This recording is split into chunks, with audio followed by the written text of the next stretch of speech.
আসসালামু আলাইকুম বন্ধুরা, কেমন আছো সবাই? আশা করি ভালোই আছো। আমিও ভালো আছি।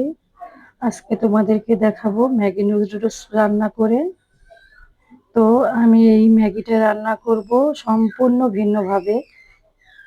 তো এই রেসিপিটা দেখার জন্য তোমরা আমার সাথেই থাকো। চলো শুরু করা যাক। প্রথম আমি প্যানে পরিমাণ মতো তেল দিয়ে দিব।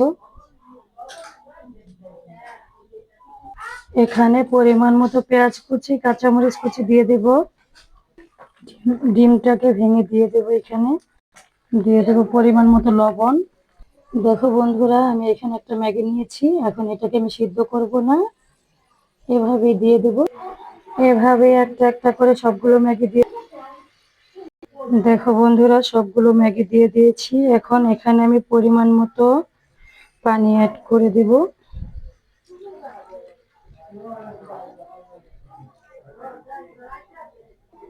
এখন এখানে নুডলসের মশলাগুলো আমরা দিয়ে দেব।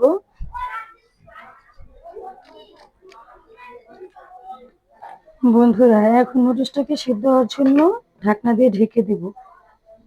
দেখো বন্ধুরা, আমার নুডলসটা হয়ে গেছে প্রায়। তো বন্ধুরা, আমি কিন্তু নুডলসটা সিদ্ধ করিনি।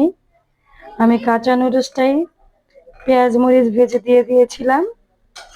এটা একটু অন্যরকম ভাবে রান্না করলাম। তারপরে দেখো কত সুন্দর হয়েছে আমার নুডলসটা।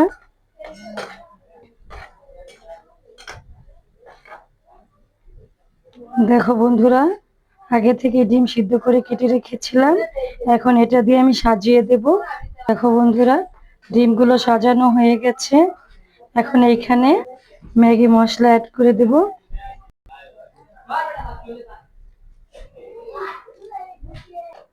তো বন্ধুরা দেখো, এই যে আমার অন্যরকম ভাবে নুডলস রান্না করা। তো আমার এই রেসিপিটা যদি তোমাদের কাছে ভালো লেগে থাকে, তাহলে সবাই তোমরা আমার চ্যানেলটা লাইক, কমেন্ট, সাবস্ক্রাইব করে আমার পাশে থাকো বন্ধুরা। তোমাদের ভালোবাসায় আমি এগিয়ে যেতে চাই। আল্লাহ হাফেজ।